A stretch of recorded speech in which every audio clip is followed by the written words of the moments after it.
देखो तो वैसे कार्डियक ट्यूमर दे देता है, ठीक है, और उसमें स्पाइडर सेल दे देता है और पूछता है कि कौन सा कार्डियक ट्यूमर है ये। ऑप्शन दे देगा रेब्डोमायोमा, मिक्सोमा या फिर कुछ भी, ठीक है। तो देखो, एक तो most common primary benign cardiac tumour children का अलग होता है, चिल्ड्रन में होता है रेब्डोमायोमा, जबकि अडल्ट में होता है मिक्सोमा। और जो चिल्ड्रन है उसमें स्पाइडर सेल मिलते हैं, जबकि जो ये मिक्सोमा है अडल्ट में उसमें लेपिडिक सेल मिलते हैं। तो बस अपन चिल्ड्रन का याद रखते हैं तो उसका अपने आप याद हो जाएगा, ठीक है। तो मैं कैसे याद रखता हूँ कि स्पाइडर सेल आया क्वेश्चन में, ठीक है, तो स्पाइडर से मेरे को याद आता है स्पाइडर मैन।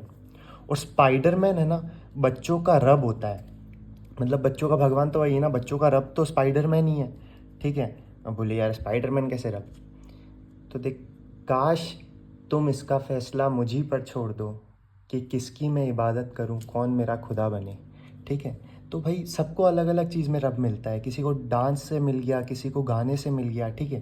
तो स्पाइडरमैन, स्पाइडर सेल से स्पाइडरमैन बच्चों का रब है, तो बस बच्चों में मोस्ट, मतलब ये चिल्ड्रन में मिलेगा, ठीक है। तो उसमें ऐसे क्वेश्चन में दे दिएगा कि एक इन्फेंट है जिसको कार्डियक ट्यूमर है, तो बच्चों में कौन सा वाला मिलता है, स्पाइडर सेल मिलते हैं बच्चों में, ठीक है, क्योंकि स्पाइडरमैन बच्चों का रब है।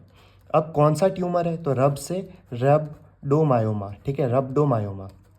तो बस स्पाइडर सेल देखते ही टिक कर देना कि कौन सा कार्डियक ट्यूमर है, स्पाइडर सेल चिल्ड्रन का, बच्चों का रब है तो रबडोमायोमा। जबकि अडल्ट का मोस्ट कॉमन ट्यूमर है मिक्सोमा और उसमें लेपिडिक मिलते हैं। लेकिन स्पाइडर देखते ही क्या करना है, स्पाइडरमैन बच्चों का रब, तो मतलब बच्चों में मिलेगा, चिल्ड्रन का मोस्ट कॉमन कार्डियक ट्यूमर है, और रब है तो रब्डोमायोमा। तो स्पाइडर इज़ रब, स्पाइडरमैन इज़ रब, तो स्पाइडर इज़ रब्डोमायोमा।